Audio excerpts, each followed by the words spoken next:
오늘 우리에게 주시는 하나님의 말씀은 마가복음 8장 34절에서 38절까지 있는 말씀입니다.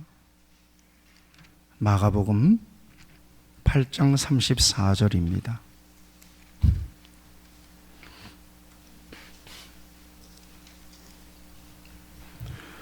이 말씀을, 기록된 계시의 말씀을 봉독할 때에 우리 주님께서 여러분들에게 주의 음성을 들려주시기를 바랍니다.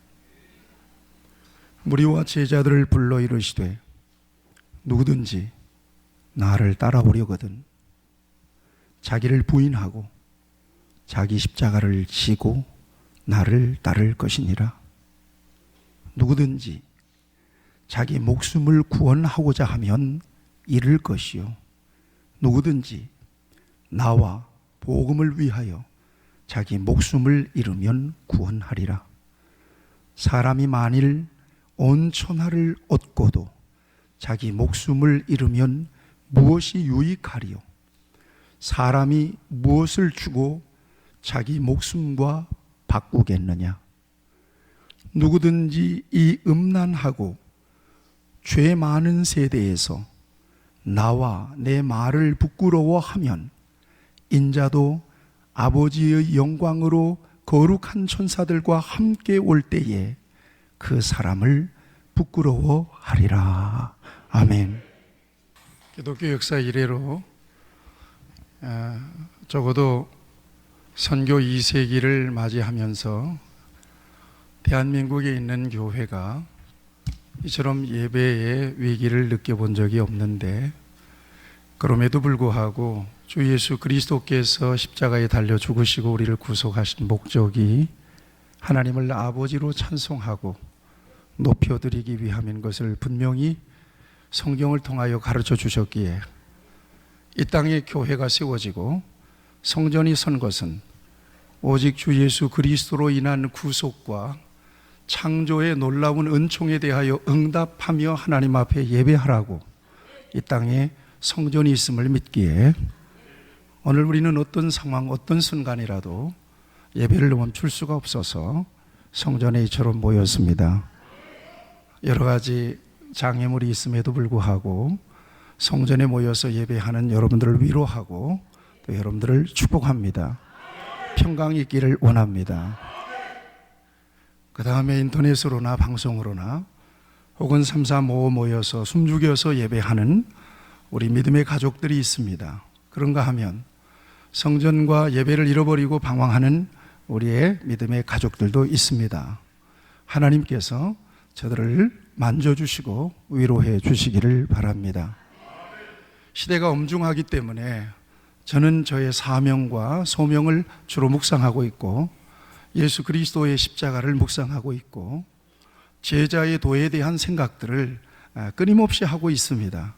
그래서 오늘 이와 같은 본문이 저에게 감동이 되고 이 믿음의 시련기에 진정한 우리의 믿음을 점검해보고 또 우리가 진정으로 하나님이 우리를 통하여 계획하신 것들이 어떤 거냐, 궁극적으로 우리 주님은 오늘 우리에게 무엇을 요구하시는지에 대해서 오늘 말씀을 통하여 함께 은혜를 나누기를 원합니다.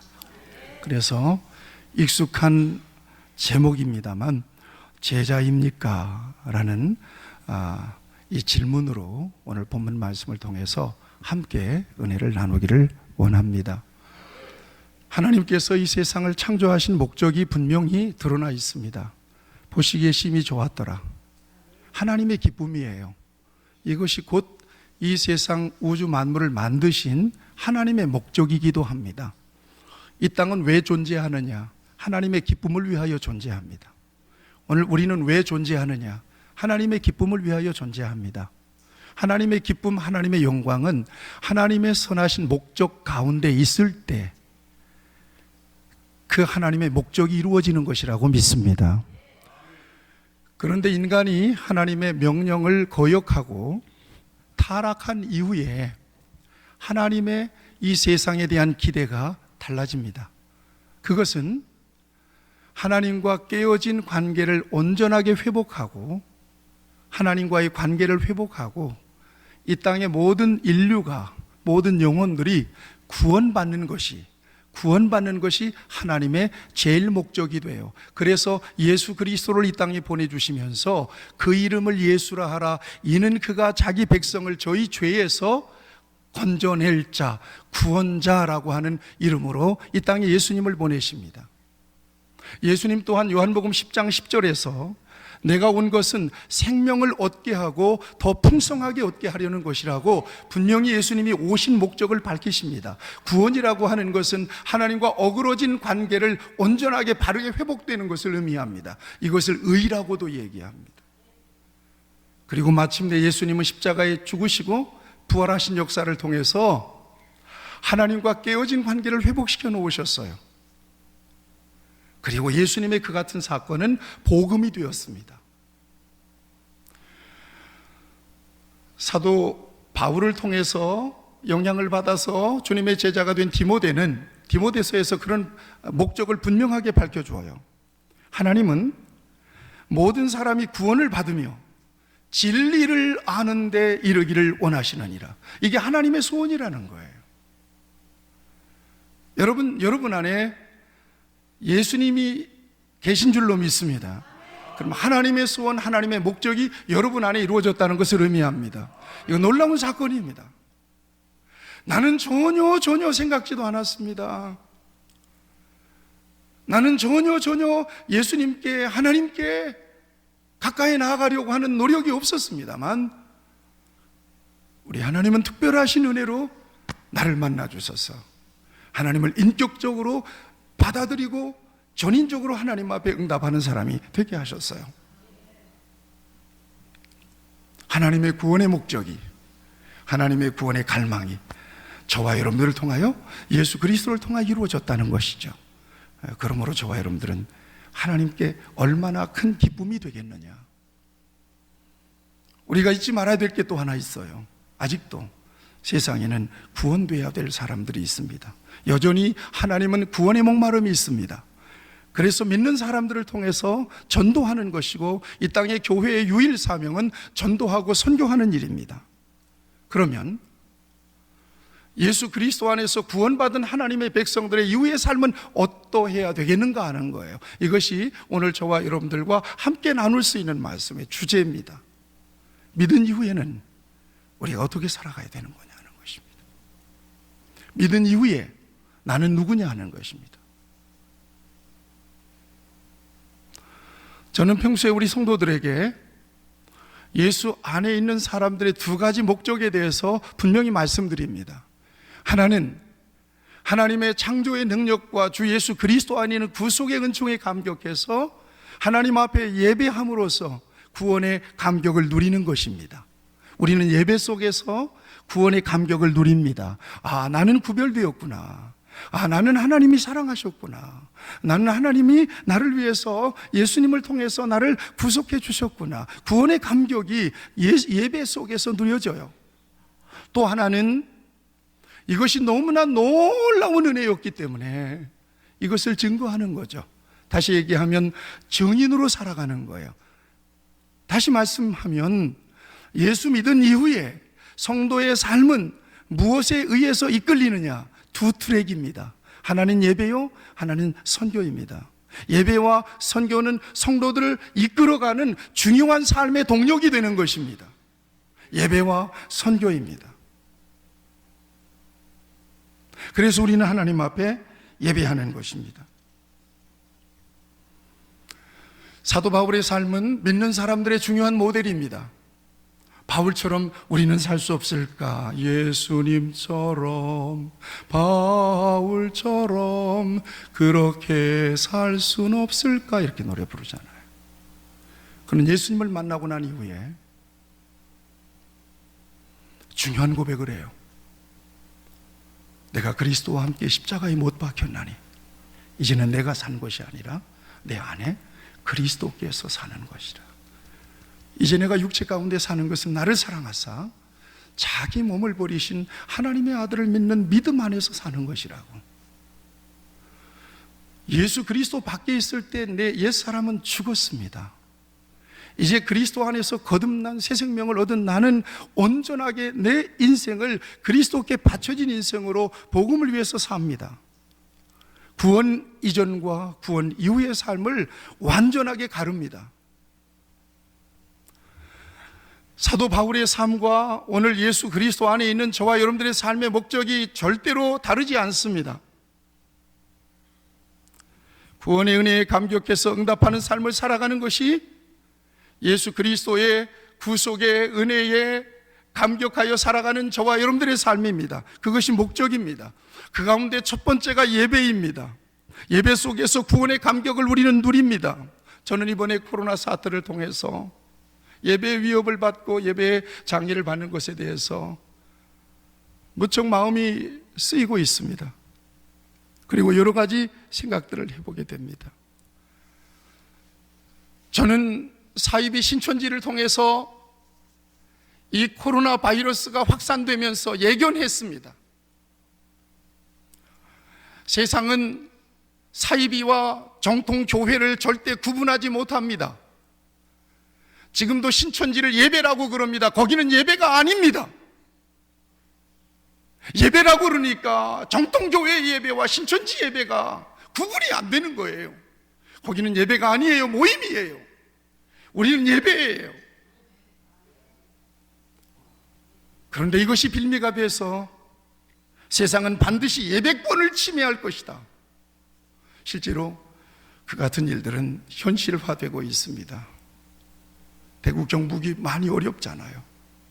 거기는 행정명령을 내렸어요. 과태료 300만 원을 붙여서 예배드리면 300만 원 과태료 물립니다. 그러자 기독교계가 발끈하고 일어나서 기독교연합회가 시장을 찾아갔습니다. 아무리 그래도 그렇지, 교회의 생명이 예배인데 예배를 왜 막아요? 우리는 그러면 분란이 일어날 겁니다. 그러자 이틀 만에 취소했어요.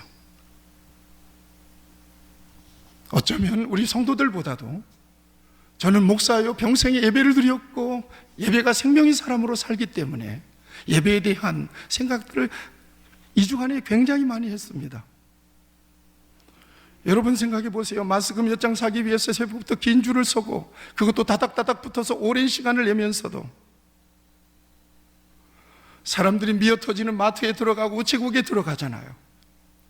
그곳은 감염 위험이 교회보다 100배, 1000배 더 높은 곳입니다.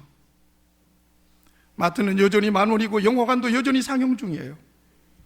음식점들과 그 안에 다닥다닥 붙어있는 사람들 마스크를 버젓이 벗고 서로 담소하면서 음식을 나눕니다. 그런데 왜 교회의 문을 닫으라고 난리를 치는 것입니까? 어디가 더 위험한 것입니까? 전염병이 창궐해도 밥은 먹어야 되는 것입니다. 마트는 가야 되는 거잖아요. 군대는 아무리 전염병이 창궐해도 군대는 절대로 문을 안 닫습니다. 병원 문 안 닫습니다. 학원 문 안 닫습니다. 관공서 문 안 닫습니다. 식당도 백화점도 문 안 닫습니다.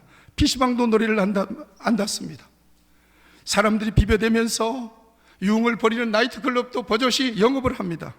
그런데 왜 하나님 앞에 예배하는 교회는 왜 문을 닫아야 되는 것인지 심각하게 생각하는 것입니다.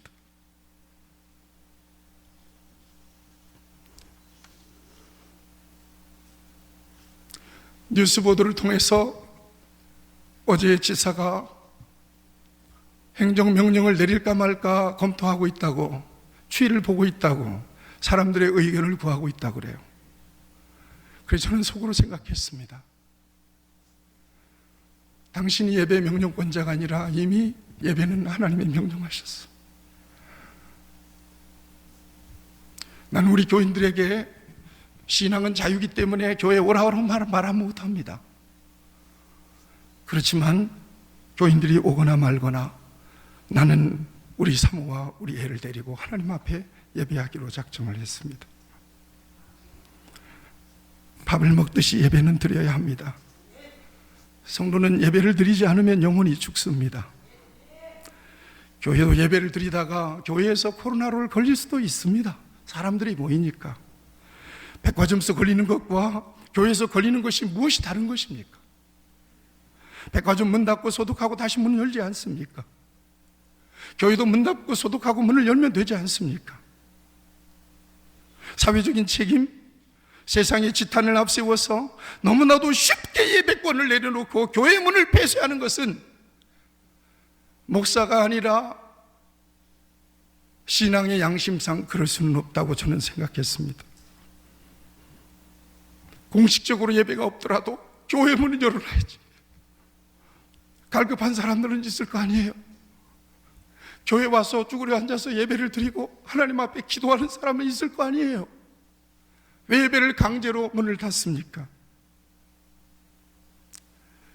사도 바울은 이야기합니다. 예수 믿은 이후의 예배가 얼마나 소중한지를 로마서 12장 1절에서 그러므로 형제들아 내가 하나님의 모든 자비하심으로 너희를 구원하노니 너희 몸을 하나님이 기뻐하시는 거룩한 산 제사로 드리라. 이는 너희가 드릴 영적 예배니라. 산 제사를 드리라는 거예요. 본래 제사는 죽여서 제물을 바쳐서 드리는 제사입니다.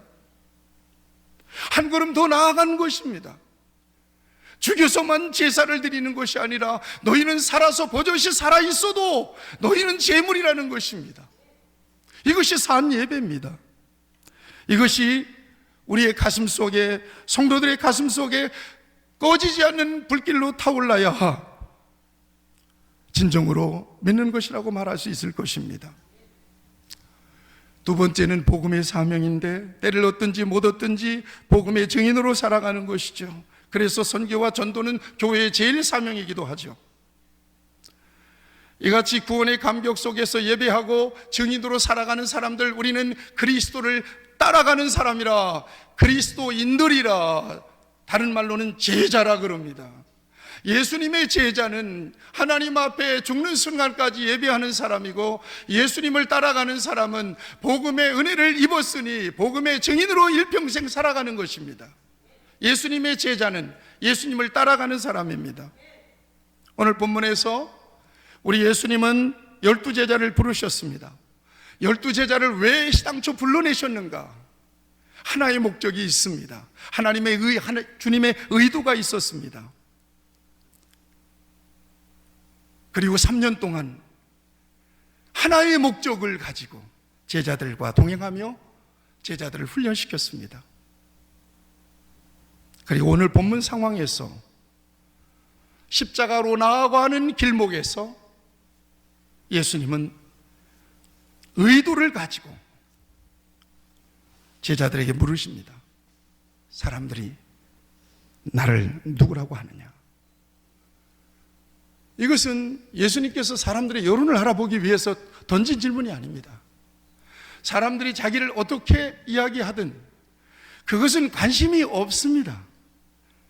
사람들의 자기에 대한 평가가 궁금해서 물으신 것이 아닙니다. 제자들의 믿음의 수준을 알아보기 위한 접근 방법이었다. 다시 얘기하면 제자들의 믿음이 궁금했던 것입니다. 왜냐하면 그 사람들이 복음을 일으켜야 되니까요. 그 사람들이 복음을 폭발해야 되니까요.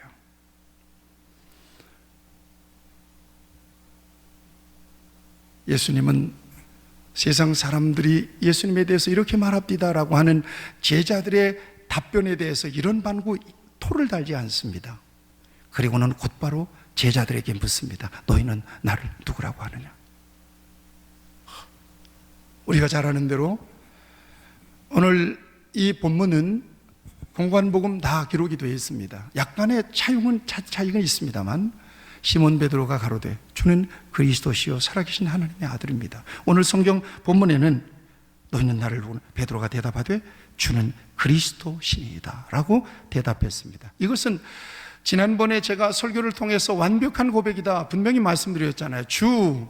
퀴리오스, 주님은 주인입니다. 살아계신 하나님의 아들입니다. 땅에서 온 분이 아니라 하나님께로부터 왔습니다.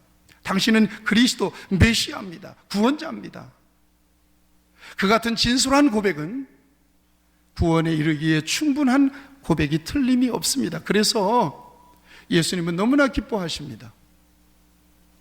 예수님은 그래서 베드로를 칭찬하십니다. 바요나 시몬아 네가 복이 있도다. 이를 알게 하니가 혈육이 아니라 하늘에 계신 너희 아버지다. 그러나 예수님은 이 같은 대답을 듣고 싶은 것이 최종 목적이 아니었음을 이어지는 장면을 통해서 발견하게 됩니다. 그 같은 고백을 듣고 싶은 것이 예수님의 최종 목적이 아니었다는 거예요. 이것은 제자들을 하나하나 모을 때 가졌던 목적. 예수님은 그 고백 이후에 순간 표정을 바꾸십니다. 엄격해지십니다. 뭔가 숙연해지십니다. 진지해지십니다. 그리고는 이렇게 말씀합니다. 인자가 고난을 받고 장로들과 대제사장들과 서기관들에게 버림받아 죽임을 당하고 사흘 만에 살아나리라. 그리고 드디어 예수님의 제자들을 향한 예수님의 본심을 드러내십니다.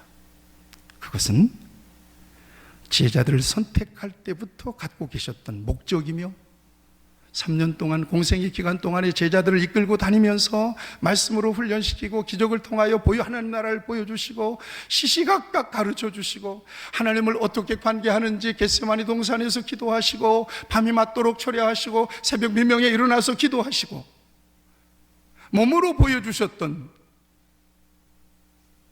우리 예수님의 본심이었고 예수님의 목적이었습니다. 바로 제자의 도에 대한 말씀입니다. 누구든지 나를 따라오려거든 자기를 부인하고 자기 십자가를 지고 나를 따를 것이니라. 누가복음에서는 날마다 자기 십자가를 지고 날마다라고 하는 말이 추가가 되어 있습니다. 정말 너희가 나를 따라오려거든 자기를 내놓고 목숨을 내놓으라. 십자가를 지라. 그리고는 35절 36절에서 조금 더 구체적으로 도전합니다.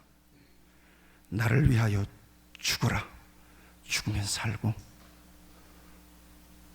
너희 목숨 때문에 살려고 하면 죽게 될 것이다.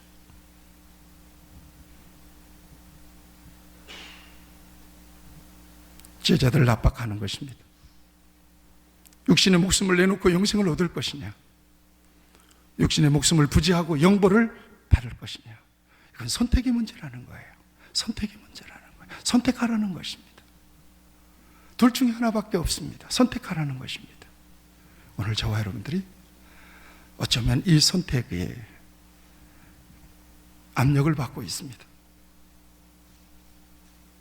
이것은 특별한 상황 속에서 주어지는 선택이 아닙니다. 일상 속에서 예수 그리스도로 인하여 저와 여러분들이 구속을 받았으며 하나님의 자녀가 되었으며 하나님의 나라의 백성이 되었더라면, 진정 그렇더라면 언제나 이 같은 도전 앞에 있는 거예요.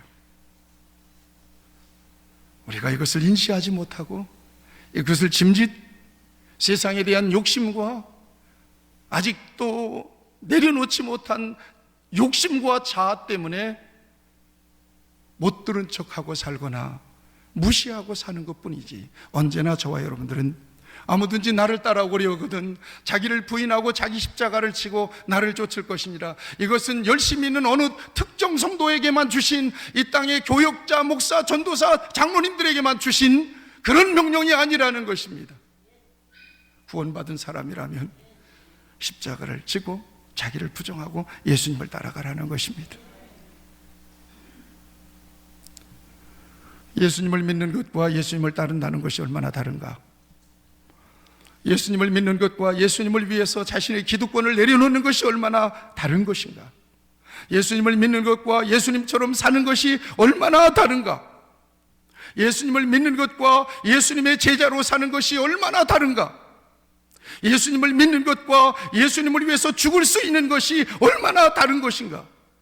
예수님께 예배하는 것과 예배가 삶이 되는 것이 얼마나 다른가? 그러나 예수님을 따라가는 것은 단순히 입술의 고백이 아니라, 지적인 동의가 아니라 생활 속에서, 삶 속에서 그럼에도 불구하고 자신의 기득권을 내려놓고 위험함에도 불구하고 위험 속으로 뛰어드는 그런 결단과 그런 고백과 그런 삶에 있다는 것을 오늘 우리 예수님은 우리에게 가르쳐 주시고 그 같은 삶을 요구하고 있습니다.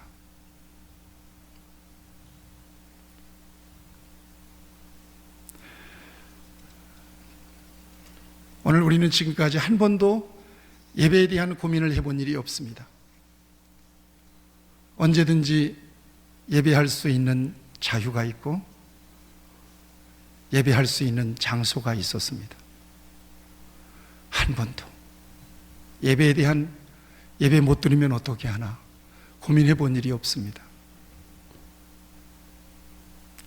교회는 어디든지 있고 예배를 위해서 찾아가면 언제든지 환영을 합니다.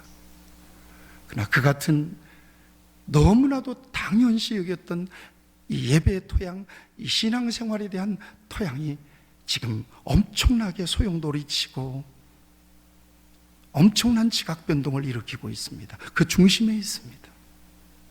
코로나19가 아닙니다.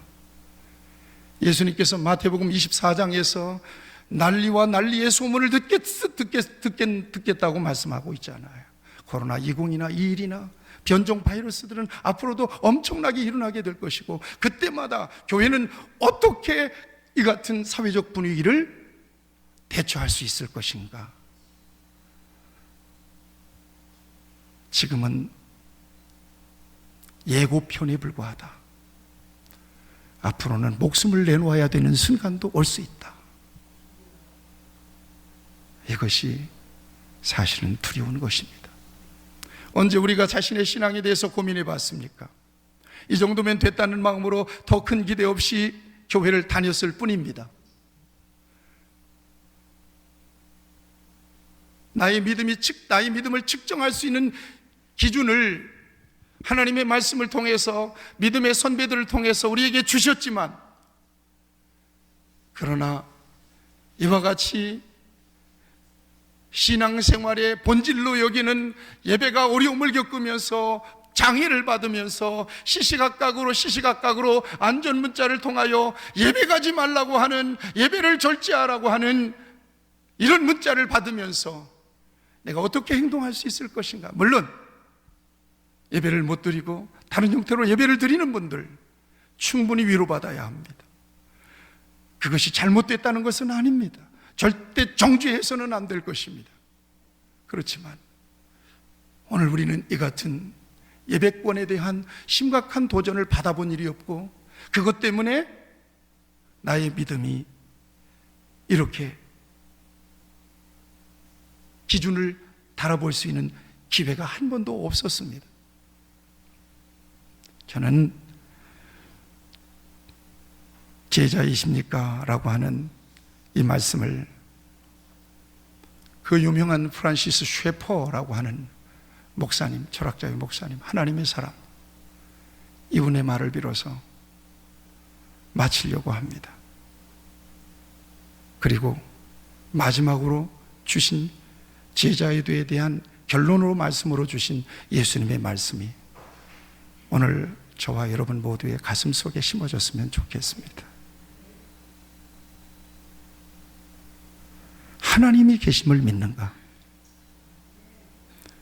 그렇다면 다르게 사는 것이다. 이것이 프란시스 쉐퍼 목사님의 선언적인 말씀입니다. 하나님이 계심을 믿는가? 그렇다면 다르게 사는 것이다. 예수님은 오늘 제자도에 대한 말씀의 결론으로 다음과 같이 말씀하십니다. 누구든지 이 음란하고 죄 많은 세대에서 나와 내 말을 부끄러워하면 인자도 아버지의 영광으로 거룩한 천사들과 함께 올 때에 그 사람을 부끄러워하리라. 진정한 제자로 사시는 여러분 모두가 되시기를 주님의 이름으로 축원합니다. 기도하시겠습니다. 오늘 이 말씀을 마음속에 가라앉히시면서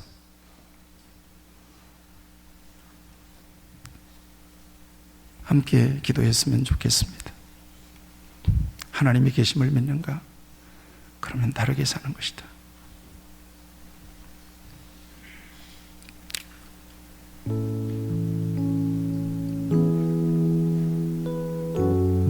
믿음은 결단입니다. 어떤 모습으로 결단하든 성도 안에 계신 성령님은 성도를 유익되게 하십니다. 경기도만 하더라도 정확하게 54%가 교회의 문을 닫았습니다.